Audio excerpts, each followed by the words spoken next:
Révolution digitale, épisode 17. Hey, this is John Lee Dumas of EO Fire, and you're listening to Revolution Digital with François Lambert. Each week, François brings you global business leaders sharing the secrets of their success in French. Francophone entrepreneurs, this is for you. Prepare to ignite. Bienvenue sur Révolution Digitale, le podcast des nouveaux entrepreneurs. Get the top tips from leading global entrepreneurs in French. Chaque semaine, nous parlons avec des entrepreneurs qui ont réussi et partageons leur expérience avec vous. Join the entrepreneur revolution now and get ready to succeed. Et laissez-vous inspirer avec votre hôte, François-Paul Lambert.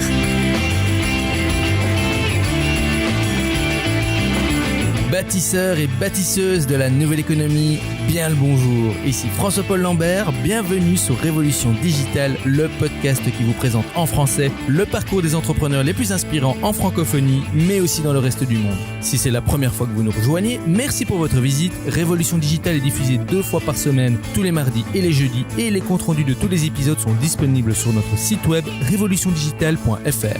Restez avec nous et n'oubliez pas d'ajouter le podcast à votre liste iTunes ou votre flux RSS préféré. Vous pouvez aussi nous suivre sur Twitter, Instagram et Facebook. Vous trouverez tous les liens dans le compte-rendu de l'épisode sur notre site internet également. Vous êtes la tribu digitale. Alors sans plus attendre, let's get inspired. Notre invité d'aujourd'hui n'a pas peur des défis. Joueur de basket professionnel dans une autre vie, ce brillant entrepreneur en série se lance dès la fin de ses études et se passionne pour l'impact de ses projets sur la société et l'environnement. Né en Allemagne et ayant étudié en France, ses origines camerounaises l'amènent à imaginer des solutions pour un développement durable de l'Afrique. Avec un associé, il crée à Francfort une approche d'investissement innovante, Green Tech Capital Partners, pour accompagner de jeunes entrepreneurs talentueux. Ce modèle unique combine financement, transfert de connaissances et renforcement des capacités opérationnelles de ses startups. Devenu une référence dans le domaine, il entend renforcer les liens entre l'Allemagne et le secteur privé en Afrique, en cette période qu'il considère charnière pour le développement du continent. Tribu Digital, je suis très heureux d'accueillir aujourd'hui Eric Young. Eric, bonjour. Bonjour. Êtes-vous prêt à nous inspirer aujourd'hui ? On va essayer. Génial. Alors Eric, je viens de donner un petit résumé de qui vous êtes à la Tribu Digitale. Voulez-vous y rajouter quelque chose et est-ce que vous pouvez nous donner un petit aperçu de votre vie personnelle ? Aujourd'hui, ma vie personnelle, c'est, je dirais à côté du boulot, c'est mon petit garçon. Je vis en Allemagne maintenant, à proximité de Francfort, où se trouve la société, c'est beaucoup plus pratique. Et c'est surtout parce que à Francfort, vous avez un aéroport principal. Donc, c'est parfait pour en fait mon activité qui m'amène à voyager régulièrement en Afrique et dans d'autres coins de l'Europe. Et vous avez été joueur de basket professionnel. On voit ça dans votre bio sur Internet. Pouvez nous en dire un peu plus là-dessus ? Alors, professionnel, je dirais pas vraiment, semi-professionnel. J'ai utilisé en fait l'opportunité du basket pour financer mes études quand j'étais plus jeune. Et donc, j'ai joué en France et au Luxembourg jusqu'au niveau de National 2 et ça m'a permis en fait de pas aller travailler au McDo et pouvoir faire quelque chose que j'aimais beaucoup en parallèle de mes études. Il faut bien dire que il y a quand même pas mal de corrélations entre être un entrepreneur et un athlète semi-professionnel ou professionnel, hein, la persévérance, l'ambition. Et vous nous expliquerez tout à l'heure un peu comment est-ce que vous êtes passé d'athlète à entrepreneur. Alors, vous êtes impliqué dans pas mal de projets. Bon, votre société, votre projet du moment s'appelle Green Tech Capital Partners. Alors, est-ce que vous pouvez nous en dire un peu plus ? Comment est-ce que vous générez vos revenus et pourquoi vous avez choisi ce business model ? Alors, Green Tech Capital Partners, c'était en fait une boutique d'investissement. J'ai fait une très mauvaise traduction de l'anglais, mais c'est un venture capital qui est focalisé en fait sur tout ce qui est investissement dans les startups africaines. Alors, nous avons décidé, moi et mon partenaire Thomas Estelling, qui lui est d'origine allemande et qui est un ancien directeur de la Deutsche Bank spécialisé dans les fonds d'investissement, de développer en fait une solution de financement pour les startups africaines qui sont à un stade bien spécifique qu'on appelle en fait de Valley of Death.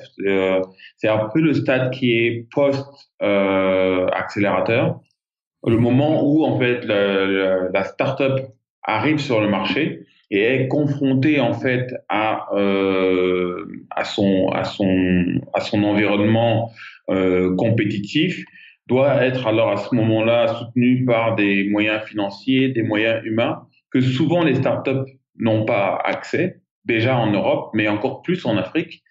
Et elles doivent donc passer cette étape qui est cruciale avant de pouvoir avoir accès à des venture capital plus classiques, à des investisseurs beaucoup plus classiques qui veulent investir dans des structures qui sont déjà stabilisées et structurées. Donc, ce que nous, on essaye de faire chez GreenTech, c'est de leur apporter le financement, mais surtout le soutien qui va leur permettre d'effectuer cette transition entre la start-up qui vient juste d'avoir son pilote et la structure qui va être un peu plus établie, qui a un modèle déjà bien plus sécurisé et qui va être prête à grandir. Voilà. Et alors, à quoi est-ce que vous faites attention lorsque vous investissez dans des entreprises ou des jeunes pousses, en Afrique ou ailleurs? La première chose, on essaye de voir comment la solution est alignée en fait avec le marché africain. Parce qu'une des spécificités des startups africaines, c'est que bien souvent, elles répondent à des problématiques qui sont présentes. C'est un peu une différence avec les startups européennes qui essaient d'anticiper un marché de l'avenir, alors qu'en Afrique, il y a tellement de demandes qu'aujourd'hui, la créativité des entrepreneurs peut adresser des problématiques présentes. Et ces problématiques ont souvent le potentiel d'impacter positivement la vie de la communauté. Et c'est pour nous, en fait, un point très important. Deuxièmement, on regarde aussi l'équipe, parce que une entreprise, c'est une aventure humaine et qu'il faut avoir une très bonne synergie avec l'entrepreneur, car c'est un rapport de confiance qu'on met en place.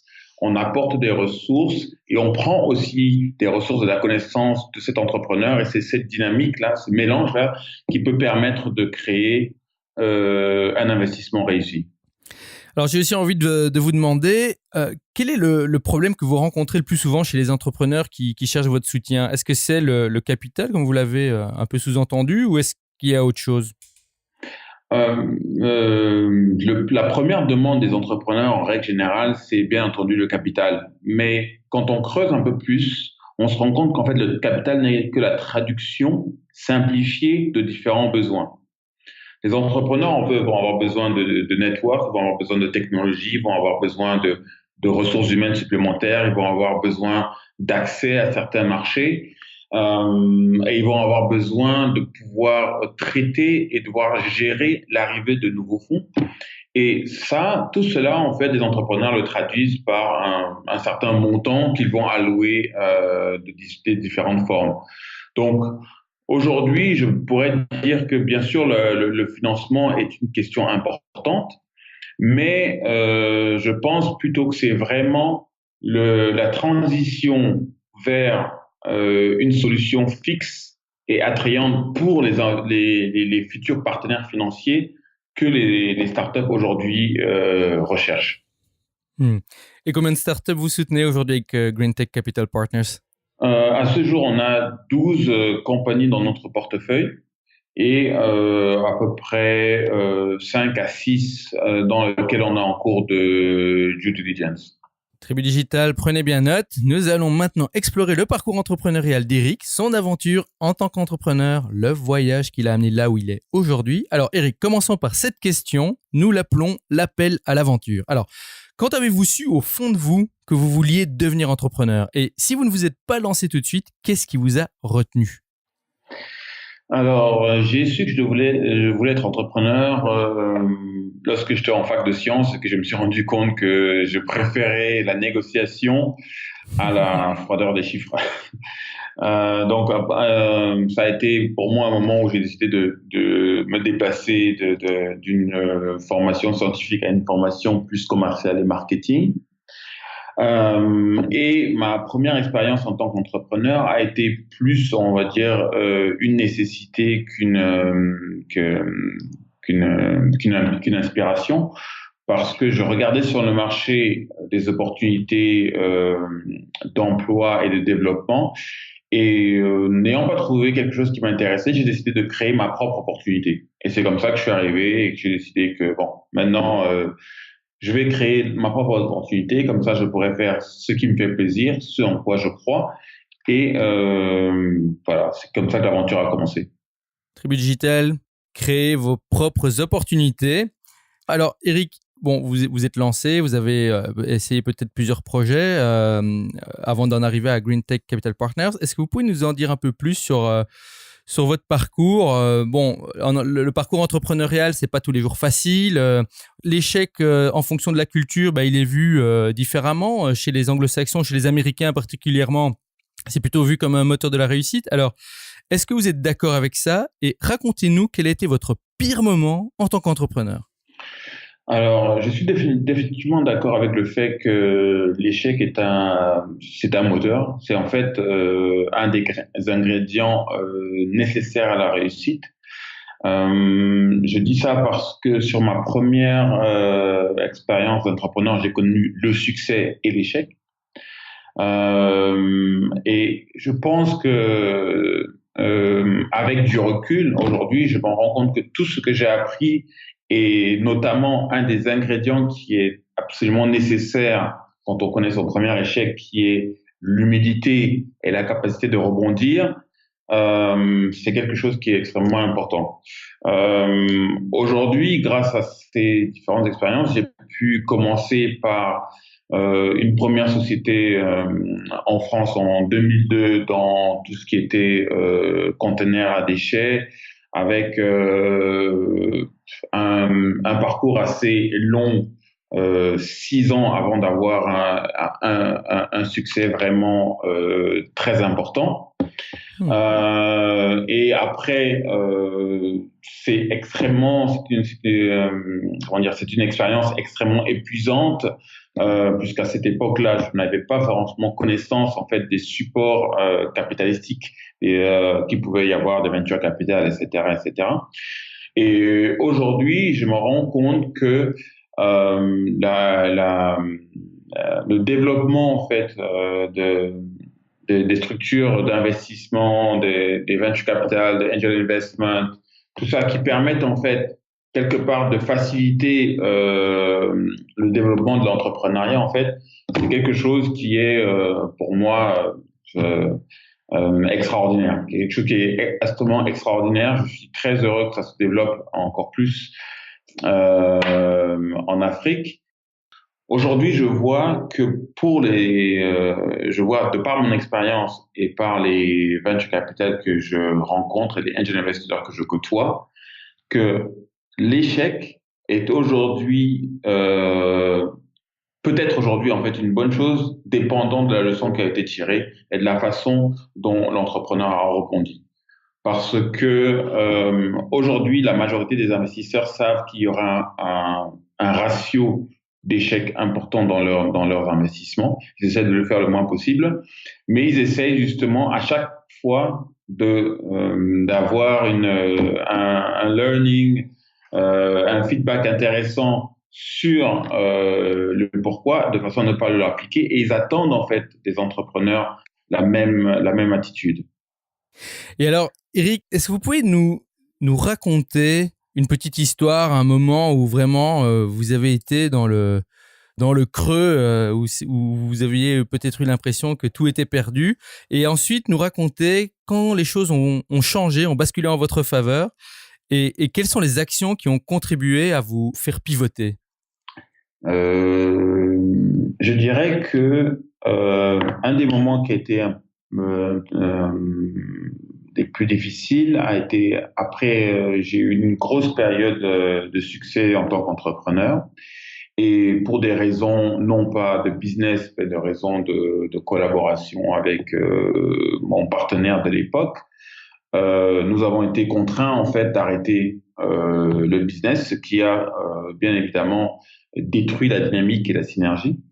Donc ça a été une expérience assez extrêmement difficile, parce que créer une entreprise avec un partenaire, c'est comme un couple. Et donc du coup, arriver au terme de cette période, c'est comme une séparation dans un couple. Ça se passe pas toujours très bien. La façon dont j'ai rebondi, c'est tout simplement parce que je pense que j'ai rencontré des personnes qui m'ont donné en fait de très bonnes indications. Et donc l'une est qu'il faut avoir des petits succès. Il faut savoir avoir des petits succès. Et même quand on est entrepreneur, avoir des petits succès personnels vous permet en fait de renverser une dynamique.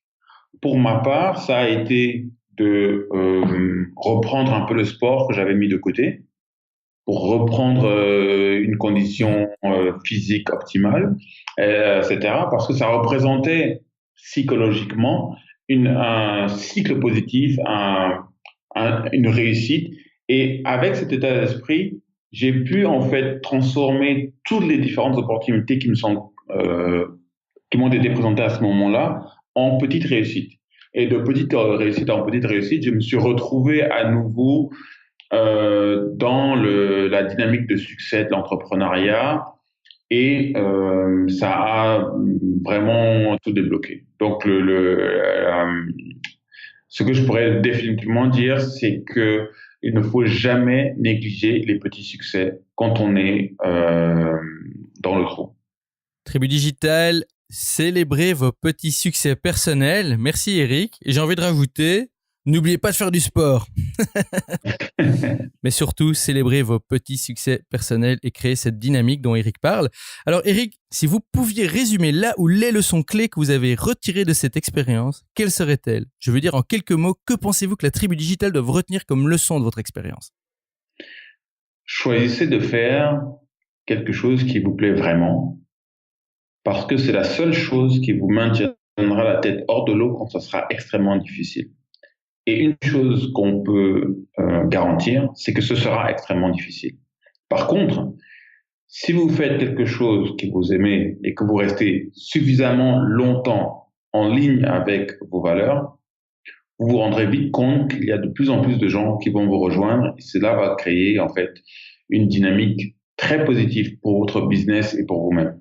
Tribu Digital, prenez bien note de ces bons conseils. Eric, nous sommes maintenant arrivés à la partie des questions flash. Ici, je vous pose une série de questions en rafale et vous me répondez en allant à l'essentiel. Est-ce que vous êtes prêts ? Je suis prêt.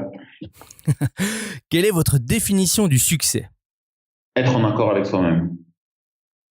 À quoi ressemble votre journée type ? Lever 6h, 6h30, biberon pour mon fils, 7h, train pour Francfort, et jusqu'à 18h, 19h. Après, retour dîner, sport pendant 2 heures et dodo. Si vous deviez recommander un livre pratique, quel serait-il et pourquoi ? Un de mes livres préférés, c'est L'Art de la guerre de Sun Tzu, qui est accessible à tout le monde en fait, mais qui est en fait plein de morale sur la relation avec les autres et la relation avec les autres en tant qu'individu et en tant que communauté. Quels outils ou applis productivité ou autres utilisez-vous régulièrement ? En termes d'application, j'utilise comme tout le monde Facebook, mais plus pour garder le contact avec mes amis à l'étranger. Sinon, il n'y a pas d'application particulière qui me vient à l'esprit. Qu'est-ce qui vous inspire ou vous passionne en ce moment ? Quels sont les domaines qui vous paraissent prometteurs ?